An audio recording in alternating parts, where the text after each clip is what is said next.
Welcome back to the Saints Insider Podcast, the only podcast where there is no injury report. I'm Zach Ewing with Jeff Duncan, Luke Johnson, and Rod Walker. We're all here. We're all healthy. Can't say the same thing for the New Orleans Saints and San Francisco 49ers, who, like, it's week 2, and we're talking about depth charts and injury reports, and I mean that's life in the NFL to a certain extent, but this one's kind of extreme. Week 2, and I'm already behind Rod again in the picks standings. No, you're not. No, we're all ahead of him. We're all ahead of Rod. Rod picked him to win last week. Jeff and I are both 0-1. No, okay. Yeah, I picked him to win. But I thought Rod. No. Okay. Rod pulled the Jeff Duncan. He picked him to win 17-16. I think that was a tribute to you specifically. It was close. All we needed was Juwan to hold on to that ball, and then they go for 2, and we'd have been geniuses. We're going to bookend this show, okay? Because there's just wait till the predictions at the end of the show, and you're going to see what's going on here. But the Saints play the 49ers on Sunday. This is our preview show. It's at noon on Fox. And the big news since we last convened is that Brock Purdy has been officially ruled out for the 49ers, so we'll talk about that. Has he been officially ruled out? I think they're just like saying it's extremely doubtful. Was he listed as doubtful? Friday. It will be the designations will come out later today. He did not practice Wednesday or Thursday. There's a chance, I guess, technically that he could practice today, and they could list him as questionable. But I think everybody's fully anticipating the Mac Jones show. Everybody's saying 2 to 5 weeks, I think, is the Adam Schefter report. So, point is, Saints see old friend Mac Jones, who the last time they saw him was in Foxborough, and it did not go well for Mac. Yeah, 34-0. I think Mac Jones threw 2 picks. He was sacked twice. It was 3 picks, I think, wasn't it? It was a lot of plays. Multiple picks. One of those picks was returned to the house by Tyrann Mathieu, and that was one of the last good vibe days for the Saints that season. Yeah, they looked like a playoff team that day, but not very often. That was, I think, the 5th game of the Derek Carr era, something like that, 4th game. Yeah, I think you're right. I think they improved to 3-2, and then not sure they've been over 500 since. Well, 2-0 last year. They were 2-0 last year. Saints Insider is sponsored by Bank Plus. From small business to big business, home loans to bank anywhere technology, Bank Plus is here for New Orleans. New deposit customers can reach out today to learn about incredible rate specials. Learn more at bankplus.net. Member FDIC, equal housing lender. Okay, so we're going to break down the game. The betting line is crashing. It's down to 49ers by 3 at Caesar Sportsbook this morning. So what did it start out at? I think 6.5 to 7. Whoa. Yeah. What's a huge? That's all. That's all. Purdy and then George Kittle is also out for whatever that's worth. So the 49ers have huge injury problems. The Saints are all of a sudden in a spot where I think people are kind of looking around and going, well, they could have beat the Cardinals, Rod, and now they got this team that's coming in without its starting quarterback, and maybe they're not as bad as we thought they were. Yeah, I mean, I think a lot of that. I thought the Saints defense played well last week, and they were in the game, and we didn't think they. Well, most people didn't think they would be, but so this is a game that's all of a sudden looks a little bit more winnable. I don't think any of us would have thought that last week, but I think this is a game that's winnable now. So we'll see how it goes. Niners still have this great defense, and we've got some numbers on that we'll dig into as we go. But we're going to start, guys, with the injuries, where I think you have to start. Well, on the Saints side, Talifuaga.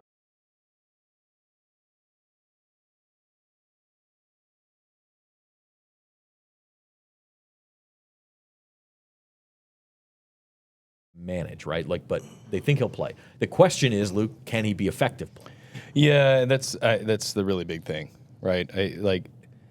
Having him out on the field, good. If it's not bad enough to where you have to keep him on the sideline, I think that to me is a good thing. But we've seen this over the years with Saints offensive tackles. I think offensive tackles, generally speaking, knee injuries can really affect your play, and I think it really affected his play in Week 1. So it's good that he's back at practice. I think it's a good sign that he's going to be okay to play on Sunday. But they can't have him out there playing like he did last week because he was clearly not himself. Yeah, I think Kasim Richards has got to be on standby. He's just you may after the first quarter we may need you to go back in if Fuaga doesn't look very good. Elsewhere on the Saints side, no Chase Young still, no Trevor Penning. I mean, again, chance they practiced today. We're talking Friday before they've practiced. Are you optimistic at all on either of those guys? I mean, I was optimistic earlier in the week about Chase Young just because of some of their roster moves. They waived Fadil Diggs, brought him back on the practice squad. But like that to me seemed like a signal that they may have thought Chase would be potentially ready to go this week, but we haven't seen him at practice yet. Now, obviously, this is Friday before we attend Friday's practice, so there's a chance he's out there today. But like not seeing him the first 2 days makes me feel not too great about that one. And Trevor Penning, I think it's just I think we can write that off as just another week for him at least. Yeah, he especially. I don't think he's going to practice once for the first time in a month and then suddenly I would think those guys, once they get back on a Wednesday, they'll be back. I don't think they're going to throw Chase Young out there after missing, practice. That'd be surprising to me, especially with that finicky injury like a soft tissue calf injury. Those are you don't want to prolong that. You want Chase Young out there for if you can get him for 15 games. That's awesome. Right. If you put him out there trying to sneak a 16th game and then it's a lingering issue throughout the season, that's a problem. Even though I think Cam was kind of surprisingly effective this last game. Yeah, he was. I mean, he really was. I think he was their third highest graded defensive player by PFF, and I think DeMario might have been number 1 or number 2. Yeah, they were 1 and 2. Yeah. Yeah. Was it? Yeah, it's crazy. Here's something I just saw right before we started recording. Cam has 4.5 sacks since week 15 of last year. The only players with more are Micah Parsons, Myles Garrett, and Trey Hendrickson. That is, stat. We got to pay him some more money, man. Yeah, but Cam has been very vocal about like how he still has something left in the tank. He really didn't like Todd Grantham last year. I think he's made that very clear. And he's played a lot better since. I don't think any of us came into the season with very high expectations for him. He was their third pass rusher, but like he showed he still got some juice left on Sunday, which I think is really encouraging. I think this scheme is a fit for him. And it also is a good lesson for everyone in how sometimes a bad assistant coach can have a huge effect on production and efficiency by players. And so sometimes it's not always the player's a bust or he's terrible. Sometimes you get a bad fit for whatever reason. I mean, Todd Grantham did come with a strong track record, but whatever reason, it didn't work here. And it wasn't just Cam Jordan. A lot of people didn't produce. And so it's a lesson for all of us. And sometimes, there's more talent than you're seeing on the field. Zach Baum. You wait till you hear the rest of this Isaiah Foskey story. You watch that. New Cincinnati Bengal Isaiah He Foskey. busts out and all pro. Oh, my gosh. And we didn't mention Julian Black. I mean, we talked about him the other day, obviously, but yeah, also a big loss from week 1. That's a really good point. I mean, I think Jonas Sank are probably most likely to fill in there, maybe some Jordan Howden, but the safety room obviously takes a hit. Rod, are you officially willing to change your bold prediction to Cam Jordan 15 sacks, or are we still? I'm off with the 15 sacks, man. You might be, but this is a bit now, man. We're like 1 week into the season. All of our bold predictions are already blowing up. Tyler Shuck, Rookie of the Year vote. All he needs is a few strong games. Every one of our bold predictions. Julian Blackman, All Pro. Yeah, Julian Blackman, Pro Bowl. That one. R.I.P. It's a damn shame. That's what that is. Matt's Rattler benched by week 3 is looking pretty grim. Looking good. I'm saying, every one of them's wrong. Yeah. What was yours, Jeff? Kendra Miller will lead him in rushing. That's still alive. Yeah, you got to Still shot alive. at that. Yeah, that one's still alive. So we still may have a Clancy's dinner where we got to pay Jeff back for last year. Anyway, all right. Well, speaking of Spencer Rattler and company, we are going to dig into the Saints offense versus the 49ers defense. First, we will take a break here on the Saints Insider and be back right after this word from our sponsor. Banking has come to a crossroads. Do you want to bank with an actual bank, with actual people? One that you can walk into or drive through, get real help from a real person. Or do you want a bank that lives inside your phone? A digital bank that gives you control of your money anywhere, anytime. Well, why not both? Bank Plus, a partner in your corner, wherever that may be. Did they ask you to do the commercial too? Yeah, but they just gave me one line. Bet like a Caesar. Like, we're going to sit here and we're going to tell them how Caesar's Sportsbook is just so easy to use that you can watch and bet thousands of sports events, even some NFL games. They'll probably show us betting on our favourite players and teams at all the Vegas hotspots too. Like, we have time for that montage. I told him I couldn't do it. They couldn't afford me. Give him some pub, man. Welcome back to the Saints Insider Podcast, brought to you by Bank Plus. Subscribe to the Saints on NOLA.com YouTube channel. Hit the like button. Tell your friends about us. We are growing every week, and we will be here with a post-game show after the Saints play the Niners on Sunday at the Dome. So let's dig into this a little bit, knowing what we know about the injuries as we speak here on Friday morning. We're going to start, as we always do, when the Saints have the ball. Spencer Rattler. Luke, I thought if anybody hasn't read it, go back and read Luke. What are you calling it? Lessons learned on Tuesdays? Yeah. Just kind of a little bit of a film review, stat review, that sort of thing, looking back at the previous game, looking ahead to the game. And I thought the overarching point here is that the Cardinals played this deep shell defense against the Saints and really, I think, surprised us all a little bit. But to their credit, it didn't seem like Spencer Rattler and Kellen Moore were thrown off too much by it. They just sort of took what was there. And obviously, the red zone is another issue, but if more or less effectively move the ball throughout the game. Yeah, I mean, I think that's what you want to see out of a young quarterback, right? Like if a team is giving him a certain look, he's not going to force something to make it to try to make it happen. I think the Saints are probably going to see a lot of that. I mean, you're seeing the kind of too high shell kind of overtake the NFL, generally speaking. And when you look at what the Saints really do well, they have two really good vertical threats. I think you can count three if you include Mason Tipton in that from what we saw in the preseason and training camp. They know, like other teams know, that's how the Saints are going to hurt you. You get Rashid Shaheed running those posts against a single high safety. He's going to win a lot of times. So the Saints only attempted 3 passes of 20-plus air yards in that game. Spencer had 24 attempts where he's getting rid of the ball in 2.5 seconds or less. They were really just content with, okay, if the defense is going to play that shell coverage and it's going to play kind of soft and off the players, you're going to take what's there. The problem with that, and you referenced it, you alluded to it, is not only do you have to string together long drives, which I think is a hard thing for an inexperienced quarterback to do, then you got to finish it off in the red zone.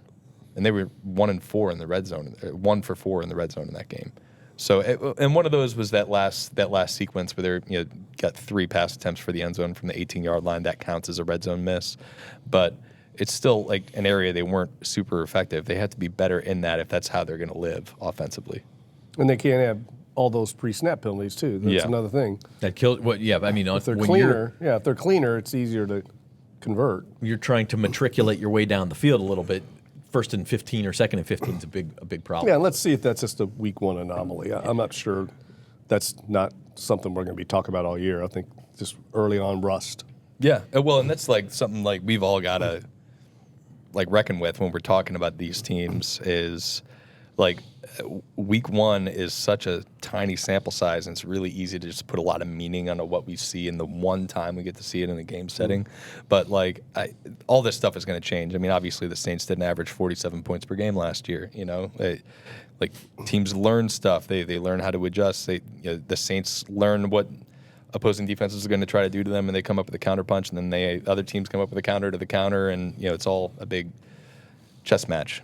And that's what Kellen Moore talked about last week. He said that first week is a lot of surprises. You just don't know what people are going to do. So yeah, like Luke said, there's going to be a lot of adjustments week 2, and we'll see how much progress teams make. A lot of quick throws for Rattler. Under 2.5 seconds. I think you said he was 18 of 24. Yep. That feels by design to me. Like they talk about being decisive. Yeah, I remember talking to the quarterbacks back in like May about what this offense looks like if it's running the way it's supposed to look, and they're like, well, we're supposed to be the point guards in this offense. So it's just getting the ball, distributing it. They want them to read the field quickly, get through their reads as fast as they can and make the right decision against what the defense is presenting them in that specific situation. So I do think we're going to see a lot more of that in this offense than we did like last year. And they're really hunting for the deep ball a lot, where they're running a lot of play action, a lot of boots, a lot of long developing plays. That's not what this offense is. This is more kind of rooted in that West Coast style of offense. So, no, I don't think they're going to throw the ball 46 times every week. I do not think that's how they want to live. But when they are passing the ball, I think that's kind of generally what we're going to expect to see out of them. Yeah, I think it was Shuck or Rattler, one of them earlier in the camp said Nussmeier preaches to them, lock it and rock it. Lock in on and get it out. And that's exactly what I thought Rattler did. You mentioned the lack of running attempts. And I mean, part of this is you're behind in the game and you're going to throw in the fourth quarter. But like, Alvin Kamara had 12 touches. Like that to me was the biggest surprise. Yeah, and that's like one of those like week one things I don't think we're going to see carry over. I mean, I think they're going to get him involved this week. I think they're going to get him involved as a pass catcher. He only had 2 targets in that game, which is kind of crazy when you think about how much they were throwing the ball. So that's got to be a part of their offense. They got to get him out on some of those choice routes because that's where he's really special. I think Kellen Moore is smart enough. He realizes that stuff. Like they need to like scheme some stuff up to get the ball in his hands where it's not just on these gap scheme runs. So I would expect a much bigger workload for Alvin, or at least more consistent workload, and especially as a pass catcher. I think he was only targeted at he had like a 6.1% target share in that game, which was, if I remember right, it was the 4th lowest total of his career. Wow. I think we'll see that jump up. And they had, I think, Mac Wilson kind of shadowing him almost. They had a really creative defensive package that I thought was smart. This 2 high shell look, then kind of 4 underneath guys, and then Mac Wilson was kind of shadowing Kamara out of the backfield. And I think Rattler was smart a lot of times. I think he saw, I like to go to Alvin, but there's a guy right there, and he was identifying those little seams in the zone and getting it out. So I think Luke's right. I mean, this is a 1-week sample size. Let's see going forward how other teams defend him. But I thought Arizona did a good job of kind of taking Alvin away from in the passing game. That was a big part of their game plan, I think. Yeah, and if you look at this week's opponent, I mean, Fred Warner is like the best coverage linebacker in football. So I imagine he's going to have a lot of one-on-ones with AK, and that's just going to be good versus good. That's going to be fun to watch. And even Kendra, though, I mean, he only had 5 carries, which isn't a lot. I mean, so combined they had 16 carries. You're going to probably need to see more than that. I did look at the grades, though. Like the Saints' run blocking was worst in the league as far as run blocking grades this week. So they'll have to get better and be able to run the ball. But, again, the game did dictate a lot of that with them, with the way it played out. Yeah, I mean, they're down. I mean, they took the lead first. Almost the whole game. So, I mean, for the a lot of times second half, right? They weren't down most of the first half. I mean, they scored first. They were in the lead for like approximately 2 minutes. There was a long stretch where it was tied, though. Yeah. I know, but I mean, a lot of times also they were getting those first down penalty or early penalties, and they're in then you have to, second 15 stuff. So like those game situations dictated, I think, why they threw the ball so much. Yeah. So focusing on the 49ers now, you mentioned Fred Warner, Nick Bosa, and the pass rush is also going to be an issue. We saw what they did to Sam Darnold last week in Seattle, Rod. Like, this defense is legit, and I really think the name of the game is what Rattler did last week. Don't make the big mistake. Yeah, I think they only sacked Darnold once, right? Yeah, it was one. They didn't pressure him much. It was like 1 sack and 8 pressures in that game, but like they kept the lid on him, though. Yeah. But I do think they will probably put a little bit more pressure on Rattler this week and try to do some things to rattle him, I guess. Oh God. It's not the first time I've heard that. That's a Matthew Parisism right there. Since a column lead. I think the interesting thing is going to be to see how teams try to defend the quarterback, right? Arizona chose to do what it did, right? I think it sent like only pressure on less than 20% of the plays. But I think generally speaking, when teams are going up against inexperienced quarterbacks, young quarterbacks haven't played a lot of ball, you see a lot of extra rushers coming. And I know Robert Saleh is an aggressive defensive play caller. It wouldn't surprise me to see the 49ers really dial up some creative stuff in the rush game and try to force the issue that way, rather than playing the style of defense that Arizona played. I think there's going to be just teams kind of mixing and matching there. Yeah. Kellen Moore's Dallas Cowboys offense played the 49ers 3 times in his tenure there, twice in the playoffs, once in the regular season. Never did they have more than, I think, 87 rushing yards. So just throwing that out there, too. And I think only once did they have over 300 total yards. So this Kyle Shanahan, Robert Saleh defense, I guess it's really Robert Saleh's defense, has limited Kellen Moore's attack in the past. They were a lot more talented than they had some dudes. They were Dre Greenlaw and those 49ers defenses from like the 18-19 seasons were really, really legit. And I don't think they have quite as much talent on this particular unit. They lost Drake Greenlaw. They lost Hufanga. They still have Bosa and Warner, obviously, but they lost Charvarius Ward, right? So I still think they're going to present some problems. They had the first round pick, Michael Williams, who a lot of people thought might go to the Saints. I think the Niners took him right after the Saints. They have some talent, but it's not quite the level that they really built their reputation on in the past. That's what happens when you have to pay certain amount of stars. Brock they have Purdy to pay Purdy and McCaffrey Warner and Kittle. They've got like this real top-heavy roster, and they need some of these draft picks the last couple of years to come through. They're, and like Luke said, it's not the same defense, not nearly, but it's obviously well coached. Still really good, and Robert Saleh's back, so it'll be a challenge for the Saints.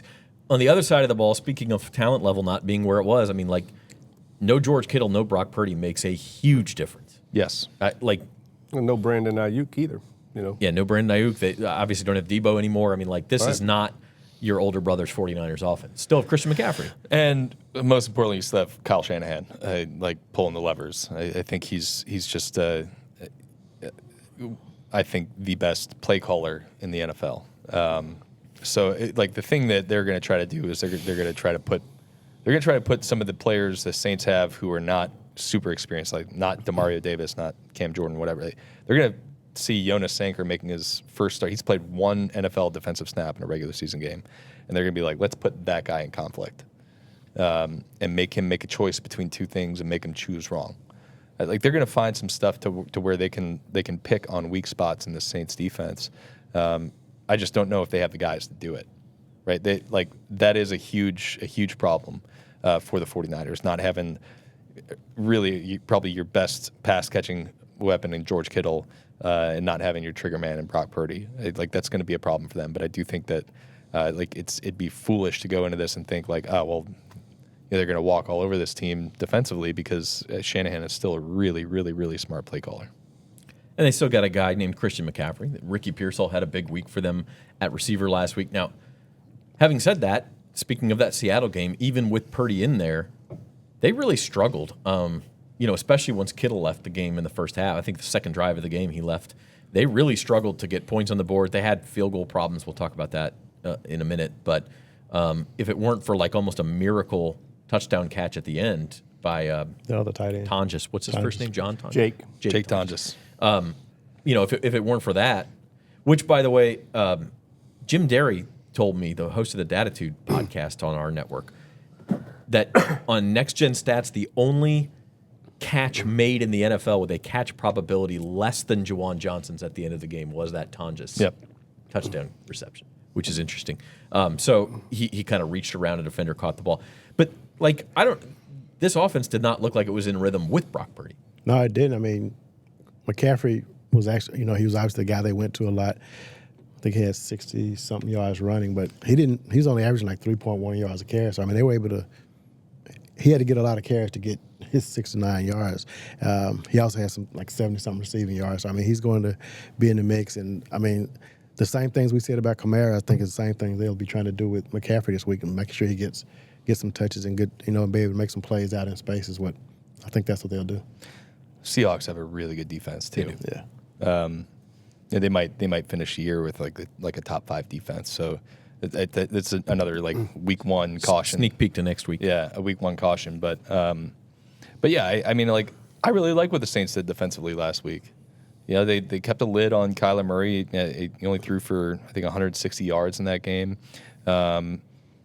The explosives were an issue, but we talked about on Wednesday's show, I think that 45-yarder was just a really good play by the two offensive players. It was a really good throw by Kyler Murray and a great over-the-shoulder catch by Marvin Harrison, and Kool-Aid McKinstry is right there. So, I still do think this Saints defense, I feel good about them. Even if Chase Young can't be out there, I think they've got some good players, and they're well coached, and I think Brandon Staley knows how to push the right buttons as a play caller.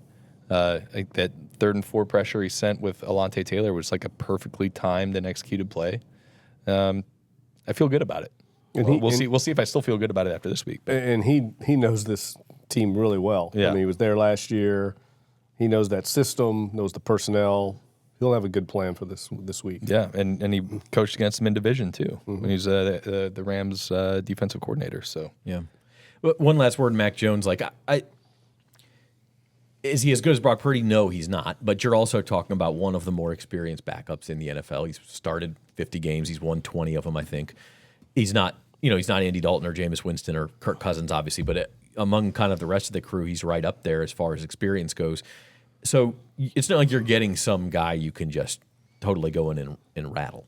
You wouldn't think. yeah. I think it's not quite like the couple Gardner Minshew games we got. Tyson Bagent. Right. Yeah, I think.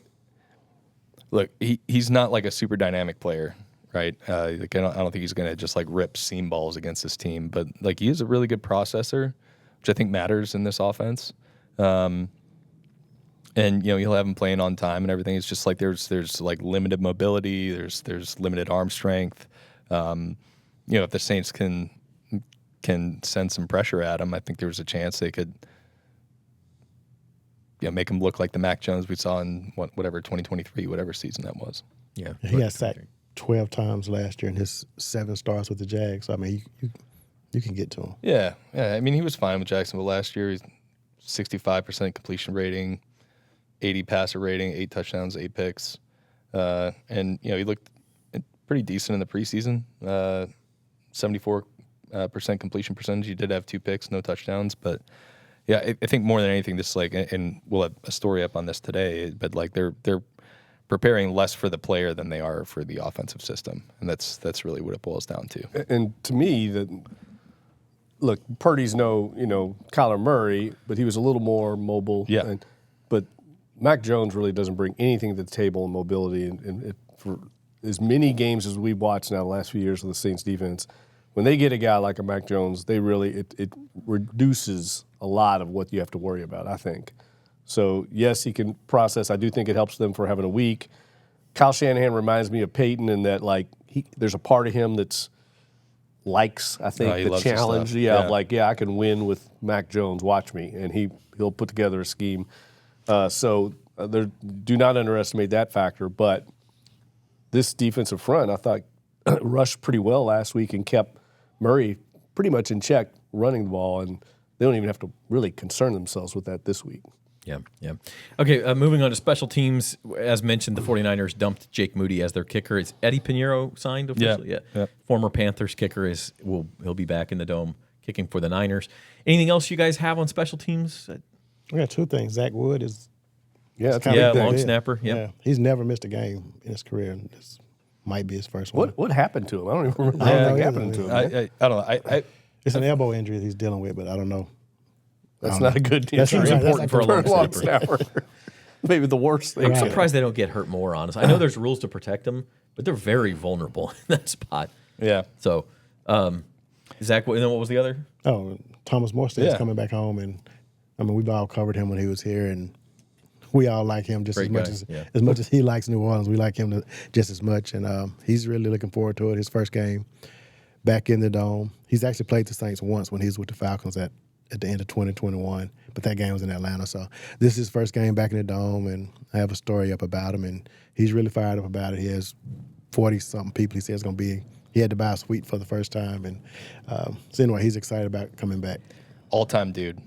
It's crazy to me that this has been 5 years, and he's been in the league the whole time and hasn't played in the Superdome. It's kind of and even in Atlanta. What happened the year? He signed with Atlanta late. Yeah. Okay, that's right. He was with the Jets and signed with Atlanta after they'd already played. And then he went New to Miami, yeah. And he's still, good trivia question, the 2009 draft, there's 2 players in the league. Matthew Stafford, the number 1 overall pick, and Thomas Morstead left from that draft. He turns 40 next year. I looked it up. He's the 7th oldest guy in the league, but he's the 2nd oldest guy on his own team. His long snapper is older than he is. Huh. He's like by a month, like a month older than he is. Those 2 and Cam Jordan going to get together and have like the geriatric club after the game. All right, keys to this one. Can the Saints get the first win of the Kellen Moore era? Can they get Spencer Rattler's first win as a starting quarterback? Window of opportunity is open, perhaps, with a backup quarterback coming in. Jeff, what's the key? Yeah, look, I think they follow the blueprint they laid down last week, cannot make mistakes, like can't turn it over, especially against this kind of, limited 49ers offense. Don't give them anything, because I think the game plan Arizona used against the Saints offense is what the Saints need to do to this 49ers offense. There's not a lot of explosiveness other than Pearsall and McCaffrey. I think Staley will have a good plan for both those guys and make those other people try and beat you and move the ball down the field in drips and drabs. I love the Saints in this game. And look, it's kind of now or never, if you want to be honest. We're not giving predictions yet. Look at the schedule. I thought we were. No, we're going keys to the game. Good Just Lord. Slightly different. Okay. Slightly, yeah. Very much slightly. What is the key? Okay. Don't turn it over. Make no easy short drives for the 49ers offense. Yeah, I mean, I'm with Dunk on that. Like turnovers have to be. They can't give the 49ers extra possessions in this, especially not with a short field. But just for the sake of doing stuff a little bit differently here. Yeah, I think on the flip side, I think they need to bring some heat on Mac Jones. They can do some creative stuff on the back end. They kind of muddy up the picture for him, but I think if they are able to affect him and get him off his spot, like he's not a guy who's like super dynamic in the pocket. I think you can really rattle him if you bring some extra rushers. I this might be like a 2-sack game for Alontae Taylor. This is like the kind of guy he's like tailor made to just like make tailor-made. I like that. Oh God! Another potential Matt sneak Harris belt. preview of a Matt's gonna love column. Yeah. No, I think like Mac Jones with Alontae Taylor coming off the edge. I think I would take that 100 times out of 100. So I would expect him to be active in this game on that, and if they can bring a little heat on him, I think that'll kind of disrupt San Francisco's offensive game plan. Yeah, I'll take that one step further. Like Mac Jones will put the ball in harm's way. Yeah. We saw it in New England a couple years ago. He 8 picks and 7 starts in Jacksonville last year, 2 picks in the preseason in obviously limited action. So he'll put the ball in harm's way. Last week was the rare NFL game without a turnover. Got to go get a couple. Got to go get a couple, whether they're strip sacks or interceptions or whatever. I think you need at least 2. Yeah, I was going to say just limit the explosive plays, but which kind of goes hand in hand with that. But I go toward get the running game going and not make Spencer Rattler have to win this game for you. Just get Alvin and Kendra going. Yep. I think all those are important. So we will now do our Saints-Niners predictions. You can leave your prediction here on the comments on the Saints Insider podcast. It's brought to you by Bank Plus. Tell us what you think. Can the Saints get it done against the San Francisco 49ers on Sunday at the Dome? Matt Paris is not here. He picked the Saints. Everybody, I gotta look up his score. Yeah, first for Matt. Has he ever picked the Saints? 21-17, Norm says. Yeah. Was Matt's pick. He picks the Saints. Again, 49ers are favored by 3. It was 7 earlier in the week. Rod? I said I had to think about what I said. Last week I said I wouldn't pick the Saints anymore after week 1. I thought that was going to be it for a while. And I'm sticking with that. And I picked the 49ers to win 20-16. And I picked this after I knew that Purdy is probably not going to play. And so I don't know how they're going to get it done. I just think that I'm not really sold on the Saints after the penalties last week. Maybe they clean it up, but I got to see them clean it up before I pick them. Yeah, I'm with you. I mean, I think I'm actually not with you, but I understand. I agree with you that the 49ers are still a big challenge here. It would not surprise me if the 49ers won. I think they're probably still rightfully favored, but I do think there's a little bit of, if not now, win, like you said, Jeff, like with the Saints, is you got to go to Seattle next week. That great defense. You got to go to Buffalo the week after that. Like, you can't let this thing snowball into too much. I think the Saints have more emphasis on this game than the Niners do, quite frankly. It's second straight road game for the Niners. They've got another division game next week. They're trying to get healthy on offense. I think the Saints can surprise them. Low-scoring game. Got the Saints 19-17. What's the over under 40? It is 40.5. 40.5. Whoa, that's pretty low. That's not low enough. Low. I don't feel comfortable with this at all, but I'm also taking the Saints. We are setting up for. Yeah, I really trust this coaching staff to have these guys ready this week. I really like what they did defensively last week, and I think they get just enough done offensively to get this done over San Francisco. So I'm taking the Saints 21-20. Don't feel really comfortable with it, but we'll rock with it. And I think it's just the Mac Jones of it all for me. I have a hard time picking him against what I think is a pretty solid defensive unit. The Mac Jones. But nobody was comfortable last week either with our picks, I don't think. I wasn't. Yeah. No, I mean, week one you never are, right? I felt pretty comfortable with mine. I was one Blake Groupie miss away from getting it spot on. Oh, really? That's good. I was close. If they just score at the end, get the 2-point conversion, that's all. No, you would have gotten the 1 point Saints win that you're always picking. I'm always right. I picked them again by 1 point, just like you. 18-17, though, I'm predicting 2 touchdowns, a 2-point conversion, and a Blake Groupie field goal. And I'll take it a step further with my bold prediction. I think they're going to block a Thomas Morstead punt. Wow. And I think it's going to be my guy, Isaiah Stallberg. I was honestly thinking about how great a story that would be if the never punt guy gets a punt blocked. I think it's going to happen. Yeah, he never gets punts blocked, right? Like once in his whole career or something. Right. So, Isaiah Stallberg, by the way, you can read Jeff's column on Isaiah Stallberg. It's really fun, really good backstory to that guy. Kind of the Saints' new special teams ace. You can also read. We mentioned Luke's lessons learned, but you're also got a story coming out on Justin Reed. Yeah, that'll be up later today. Justin Reed's a fascinating individual. Chess guy. Yeah, Golfer. He decided to pick up chess after watching the Queen's Gambit. Now he's got a grandmaster teaching him how to play, and he's like pretty freaking good. So, you play him? No, I don't know. Like I know how to play chess, but not enough to play somebody who actually knows how to play chess. He was talking about like Sicilian openings and stuff like that. I'm like, I don't know what that means. That just means it would be a quick game. He wouldn't waste it. Yeah. He plays 10 to 30 games of chess a day on his phone. Wow. A lot of them are like 2-minute games.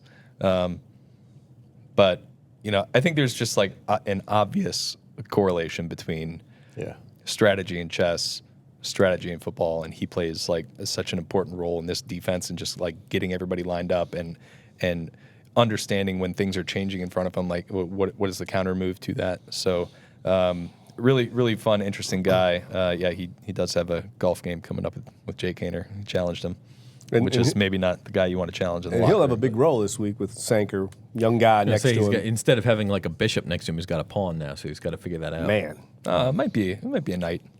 Maybe. Was he one of the guys who Galliano mentioned as a long snapper replacement? Was he one of the possible? I don't think so. I don't think he was, but like it wouldn't surprise me. So he's also probably their backup kicker right now. So yeah, I love how he said Taysom Hill is like the next best one they have. Like he's good in everything. Man of many traits. Oh, and Rod's got a column about Thomas Morstead coming back, so you need to read that too. So go to NOLA.com/Saints. You can subscribe there and read all of our content. We thumbs up or thumbs down on the Saints this week, Norm. We got to get you. He's going thumbs up too. You said defensive touchdown for the Saints. So we are now counting Matt.